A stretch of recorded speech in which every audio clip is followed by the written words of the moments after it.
Hello দর্শক, কেমন আছেন সবাই? আশা করি অনেক ভালো আছেন। আচ্ছা, আজকে আমাকে দেখতে ঠিক কেমন লাগছে বলেন? মানে প্রতিদিনকার মতো ফারজানা যে ভিডিওতে আসে একদম পুরো রেডি ফেডি হয়ে, তো আজকে আসলে বলুন আমাকে কেমন লাগছে, কমেন্ট করে কিন্তু অবশ্যই জানাবেন। কেন এসব বলছি? কারণ হচ্ছে এই যে এত সুন্দর করে সময় নিয়ে অফিস শেষ করে এসে রেডি হয়ে বসলাম, কারণ আমি বাপ্পাকে ফোন করে বলে দিয়েছিলাম যে কন্টেন্ট রেডি করো। আমি এসে রেডি টেডি হয়ে বসে কথা বলবো আমার সাকিবিয়ানদের উদ্দেশ্যে, হয়তো বরবাদ নয়তো দরদ নয়তো কিছু একটা নিয়ে।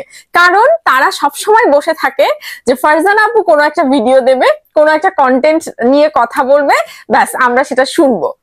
আমিও তো চাই ভাই, এই যে রেডি ফেডি হয়ে বসে আছি, রাত বাজে এখন কটা জানেন? 12:30। কালকে আবার অফিস আছে, কিন্তু এই বাপ্পা মহাশয় কোনো প্রকার কন্টেন্ট রেডি করেনি। তো আমি সারাদিন ঘেটে ঘেটে দেখলাম যে দরদের তো প্রচুর শিল্পীদের নাম শুনতে পাচ্ছি, এক ঝাঁক তারকা নিয়ে দরদ টিম কিন্তু তার গানের যে আসর সেটা সাজিয়েছে, খুব ভালো লাগছে। নোবেল ম্যান আছে, নোবেল ম্যানের প্রচুর ভক্ত। তারপর আলাদা করে কোনাল আপুর কথা কি বা বলবো, এছাড়াও বালাম থেকে শুরু করে নাকা সাজিদ আছেন, এরকম আরো অনেক অনেক, মানে তারার হাট বলা যায়। তো এটা নিয়ে যথারীতি আমার যারা কন্টেন্ট ক্রিয়েটর ভাই বোনরা আছে তারা প্রচুর কথা বলছে। তা আমি ভাবলাম যে নতুন কি নিয়ে কথা বলি ভাই। এখন অনেক কিছু জানি, এখন সেটা তো আর বলা যাবে না, সেটা আবার বললে আপনাদের সবার ইন্টারেস্ট শেষ হয়ে যাবে, এটা আমি করতে পারি না। তাহলে আমি বলবো কি? এখন আমি কি বলবো যে বরবাদের ভিলেন কে? না, এটা বলা যাবে না। এখন আমি বলবো বরবাদে আসলে আর কে কে গান গাচ্ছে, আসলে সেই লেজেন্ডটাকে বলবো না, বলা যাচ্ছে না। তাহলে কি বলবোটা আমি? প্রতিদিন নতুন কিছু তৈরি হয় না, আর নতুন কিছু থাকলেও সেটা বলা যাচ্ছে না। আমিও আপনাদের মতো অপেক্ষা করে আছি যে দরদের আসলে কি আসতে চলেছে, ট্রেলার আসবে নাকি কোনো গান দেবে। আমার যেটা মনে হয় একটা গান প্রথমে ছাড়া উচিত, ওই যে হিন্দি গানটা আছে না, ওই গানটা ছাড়া উচিত দর্শক। তবে একটা জিনিস কিন্তু মাথায় আসছে, সেটা হচ্ছে মেগাস্টার শাকিব খান আপনার মুভিতে আছে বলেই সেটার মার্কেটিং করতেই হবে না, মার্কেটিং করার কি দরকার?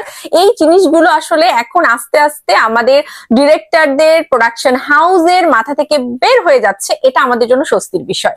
আমি চাই আরো বেশি করে মাথা থেকে বের হয়ে যাক, কারণ আমরা যদি দেখি শাহরুখ খান, আমরা যদি দেখি রজনীকান্ত এবং আরো যারা আছেন, সবার যদি মার্কেটিং এর দরকার হয়, আরো বিশেষ বিশেষ করে আধুনিক ভাবে তারা যেভাবে তাদের যে কোনো মুভি হোক, যে কোনো একটা মুভির গান হোক, সেটা যেভাবে প্রমোশন করে, ঠিক সেরকম ভাবে আমরা কেন করতে পারি না?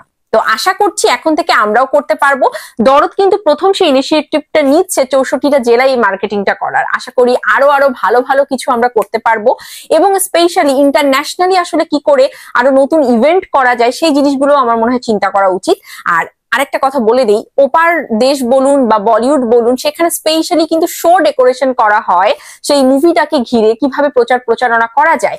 কিন্তু আমার বাংলাদেশের, আমি টিভির যারা আছেন বা যারা বিনোদন জগতে আছেন, তাদেরকে আমি একটু বলতে চাই যে আপনারা একটু মানে ব্রেন স্ট্রমিং করেন না কেন? একটু নতুন কোনো কিছু ভাবেন না কেন?